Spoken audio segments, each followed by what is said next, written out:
कल की क्लास में हमने एंड किया था एनजीटीव रिमूवल। ठीक है, तो आज वहीं से स्टार्ट करेंगे एनजीटीव रिमूवल। तो हेडिंग डालिए एनजीटीव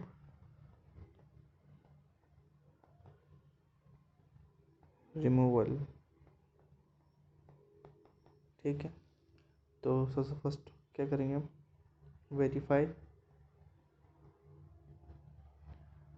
health care provider order.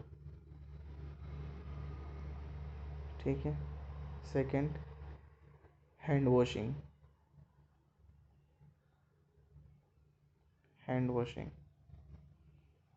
Third position कौन सी देंगे पेशेंट को हम, high Fowler position, high Fowler position. ठीक है, next place a waterproof pad on client chest. ठीक है, next remove tape from nose. Next क्या करेंगे हम, clear NG tube with 10 to 20 ml of air, not water, only air। ठीक है, next check करेंगे हम, चेक गेग रिफ्लेक्स, और गेग रिफ्लेक्स को क्या करेंगे हम, चेक करेंगे। नेक्स्ट इंस्ट्रक्ट करना है पेशेंट को, instruct patient take a long breath and hold it. एक लंबी सांस लीजिए और उसे रोकिए।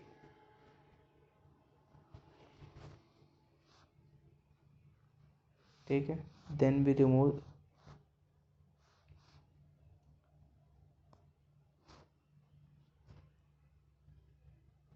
NG tube. After removal of NG tube, the priority nursing care is oral care. After removing of NG tube, priority nursing care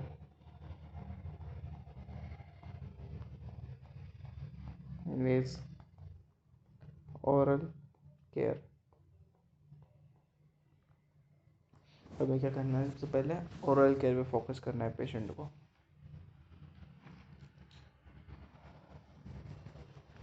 ठीक है, और अगर यहाँ पर फर्स्ट प्रायोरिटी में पेशेंट को इंस्ट्रक्ट करना है कि take it long breath and hold it, first priority तो यही रहेगी। सेकंड प्रायोरिटी आप लिख सकते हो वाल सेल्युलर मैन्योवर, वाल सेल्वा मैन्योवर।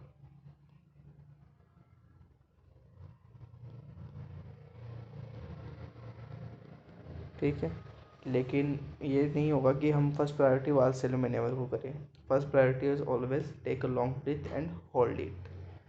नेक्स्ट हमने पढ़ना है types of feeding. Next heading लगाइए,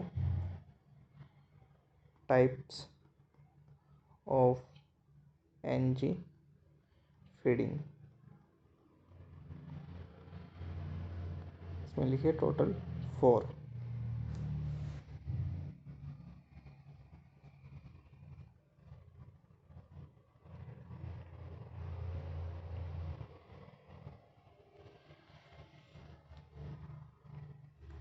इसमें टाइप फर्स्ट पे लिखिए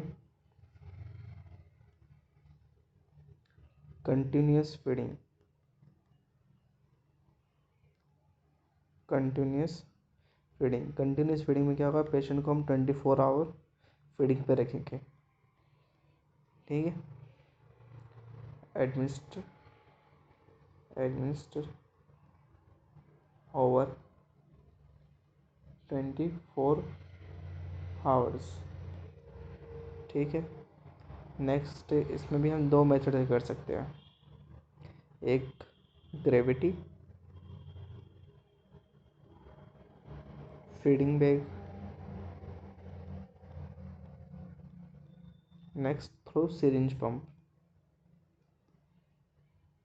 feeding pump.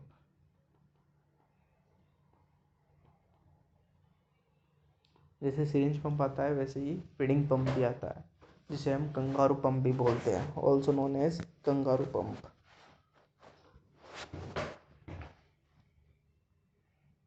Also known as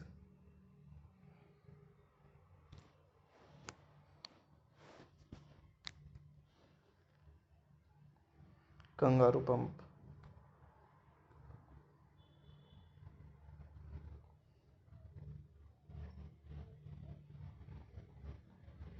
kangaroo pump, ठीक है। इसमें ड्रॉप फैक्टर हमें कितना लेना है, 20 ड्रॉप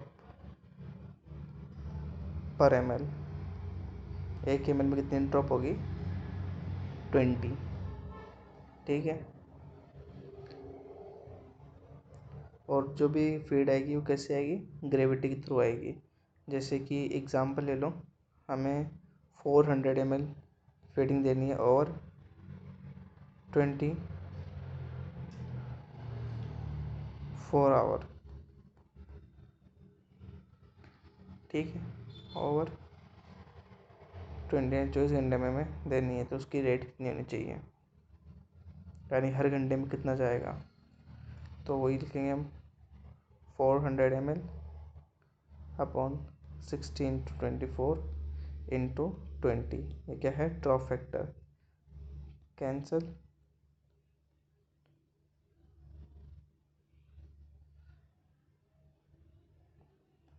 200, तो ऑलमोस्ट कैलकुलेट करके निकाल लेना, वो अपने क्या आ जाएगा, फीडिंग, ठीक है। एक एवरेज देखे तो हमें 30 to 50 ml पर फीड से देना है। कितना देना है, 30 to 50 ml, एक average.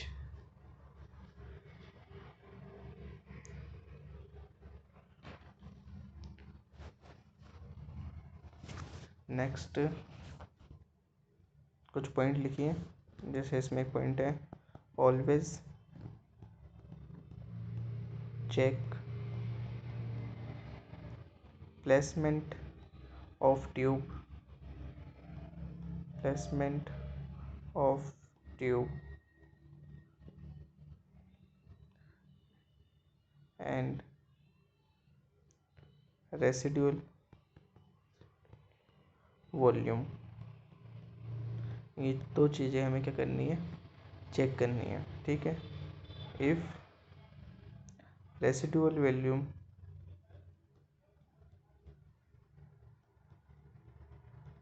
is more than 100 ml, then we withhold feed। Next feed को हम क्या करेंगे, withhold कर लेंगे। if it is less than if it is less than 100 ml, तो हम क्या करेंगे, नेक्स्ट फीड करेंगे 100 ml। तो हम क्या करेंगे, नेक्स्ट फीड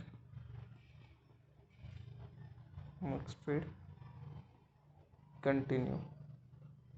तो हम नेक्स्ट फीड को क्या करें, हम कंटिन्यू देंगे, ठीक है। एक बोर्ड लाइन लिखिए इसमें, if half of previous administer feed is aspirated without any change, then also withhold the feeding, then also withhold feeding. हमें फीड को क्या करना है, विद होल्ड करना है। अगर हमने जो भी लास्ट फीड दी है उसकी हाफ अमाउंट हमारे पास ऐसे आ जाए, ठीक है। नेक्स्ट लिखिए type cycling feeding. Next type cyclic feeding.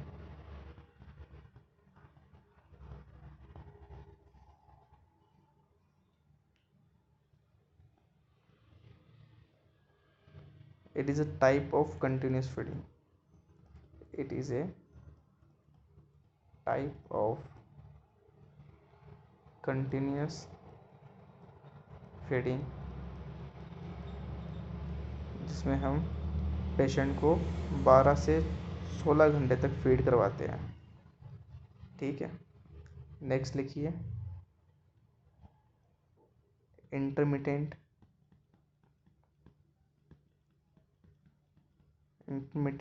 Feeding.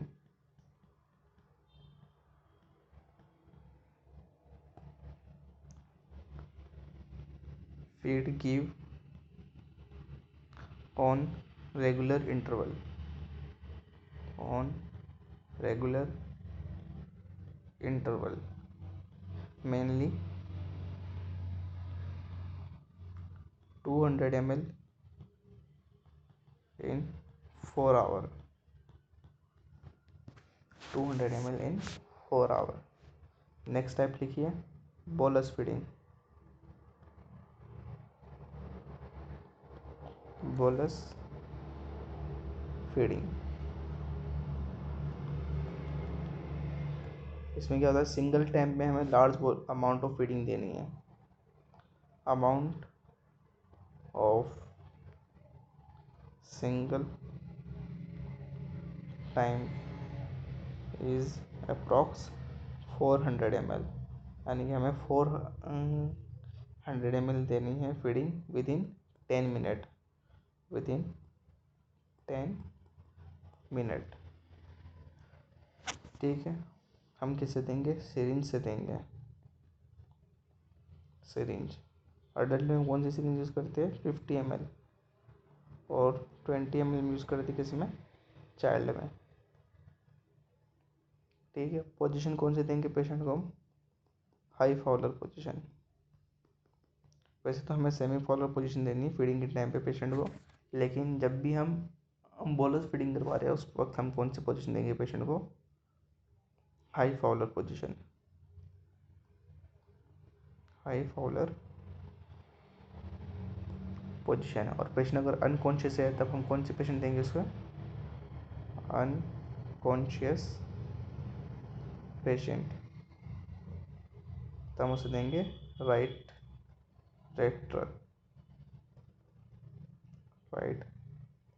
Lateral position, ठीक है।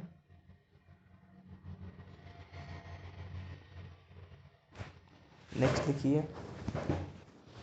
In case of medicine. अगर हमें पेशेंट को दवाइयाँ देनी तब क्या करेंगे हम, in case of medication. Medication के लिए हमें क्या करना पड़ेगा, दवाई को क्रश करना पड़ेगा या फिर डिसॉल्व करना पड़ेगा in water. Crush medicine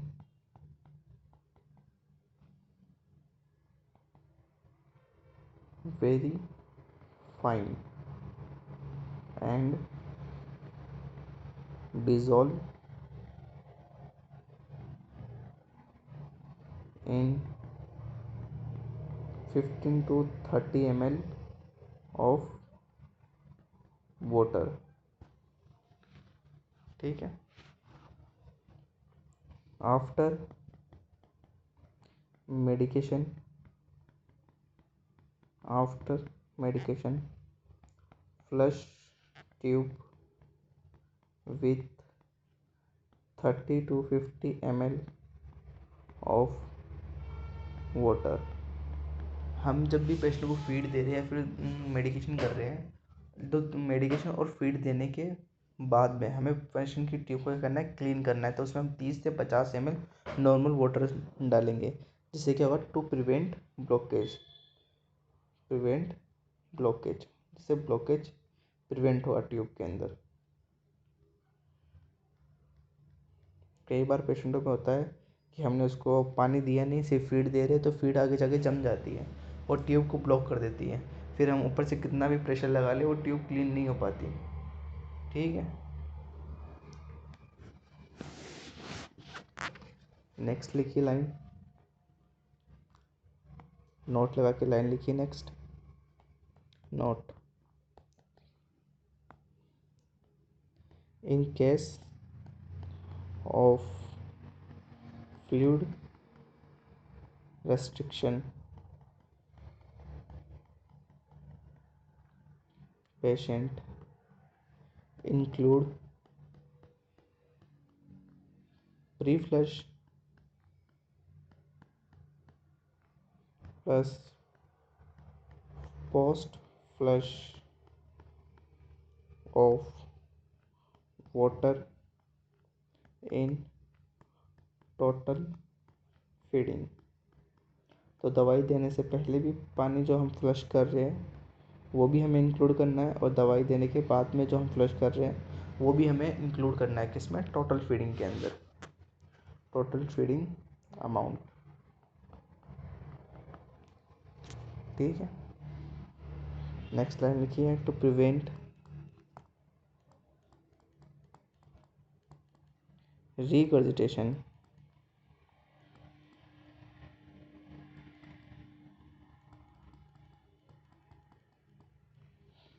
after feeding,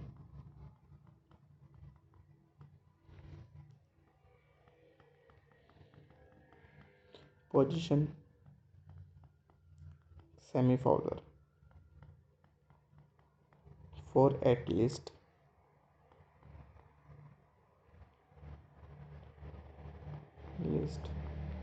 30 minute. Patient को 30 मिनट तक हमें क्या करना है, सेमी फॉलोअर पोजीशन में रखना है। ठीक है, नेक्स्ट लिखिए,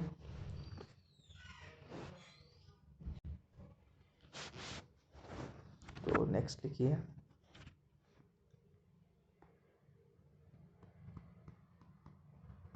temperature of feeding.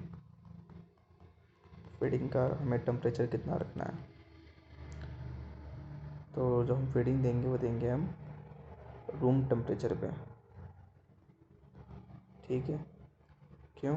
If temperature is too cold then it cause diarrhoea, means to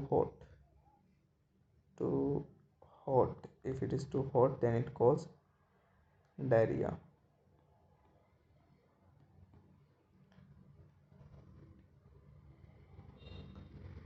next एक इम्पोर्टेंट पॉइंट और लिखिए, do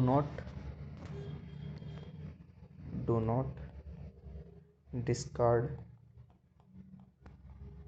the residual volume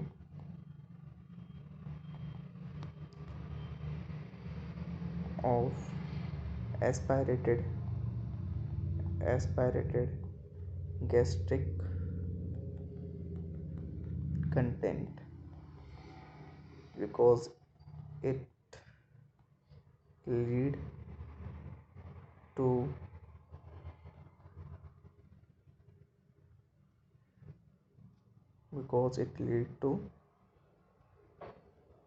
metabolic acidosis. जो भी गैस्ट्रिक कंटेंट आ रहे हैं उन्हें हमें क्या करना है,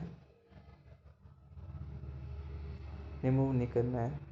क्यों? क्योंकि अगर हम रिमूव करेंगे तो वो डिलीट करेगा मेटाबॉलिक एल्कोलोसिस को लॉसिस। क्यों? क्योंकि गैस्ट्रिक स्टमक में क्या होता है? एसिड। स्टमक में क्या होता है? एसिड।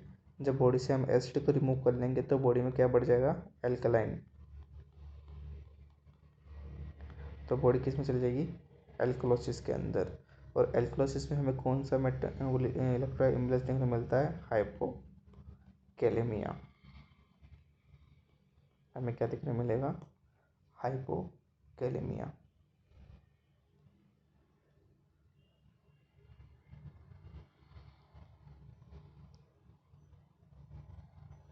नेक्स्ट इंपॉर्टेंट पॉइंट लिखिए, if drug is administered through NG tube, then at least 60 to 30 minute hold next feeding.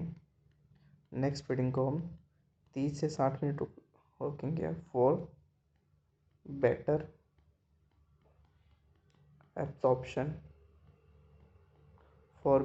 absorption of medication. ठीक है, यहाँ पर अपनी क्लास कंप्लीट होती है और एनजी ट्यूब की भी हम कंप्लीट करते हैं। नेक्स्ट टॉपिक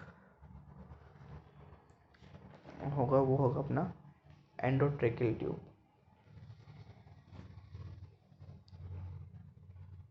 ठीक है, अब तक हमने जो भी पढ़ा है और उसके इम्पोर्टेंट लाइन लिख लीजिए आप।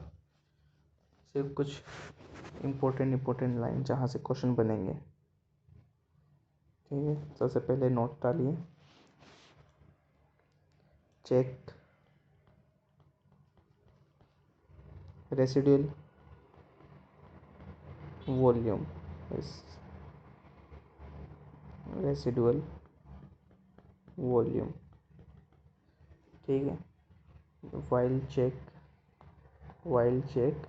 Residual volume, reinstall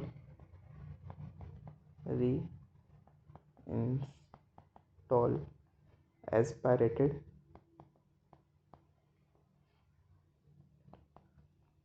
gastric content. जो भी हमने गैस्ट्रिक कंटेंट लिया है उसको रीइंस्टॉल करना है। That may lead to metabolic alkalosis. Reinstall क्यों करना है? To decrease chance of metabolic alkalosis and fluid electrolyte imbalance. Fluid electrolyte imbalance. ठीक है, और next high Fowler position. High Fowler position patient को हमें कब कब देनी है?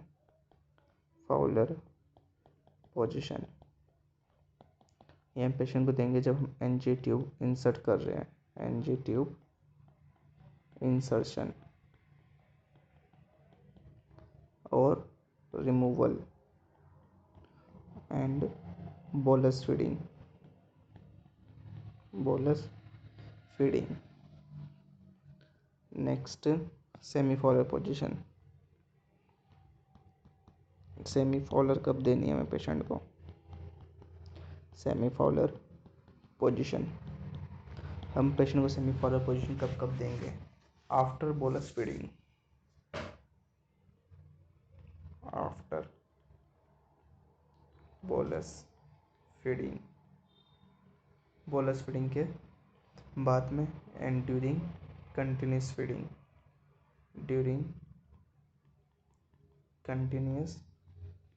Feeding.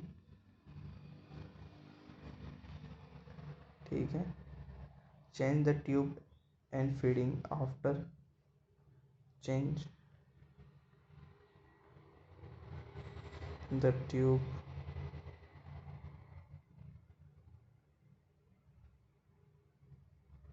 the tubing and feeding after 24 hour. NG को 24 आवर में चेंज नहीं करना है। जो हम फीडिंग डेक से कंटिन्यूस फीडिंग के अंदर जो दे रहे हैं उसे हमें 24 आवर में क्या करना है, चेंज करना है, हर 24 आवर्स में, एवरी 24 आवर। ठीक है। Next, NG tube change after 7 days, after 7 days।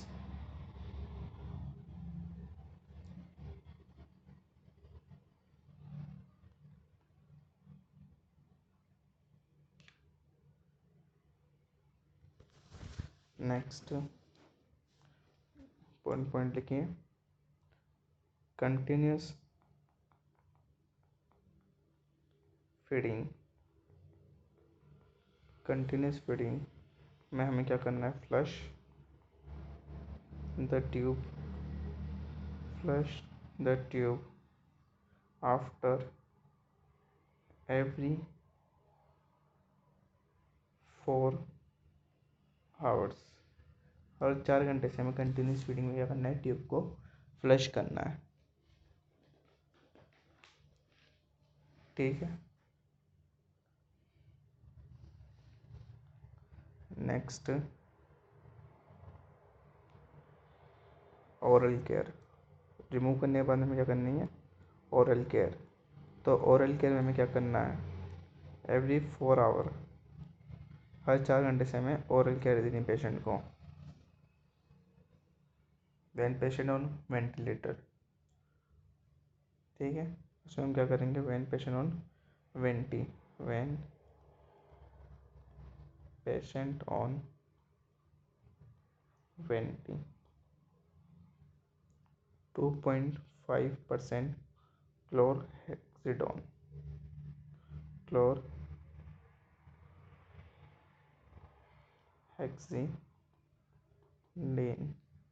Solution से हम क्या करेंगे, पेशेंट को माउथ वॉश करवाएंगे। ठीक है। तो ये NG ट्यूब क्या है, कंप्लीट। नेक्स्ट याद रखना, हमें क्या स्टार्ट करना है, एंडोट्रेकियल ट्यूब।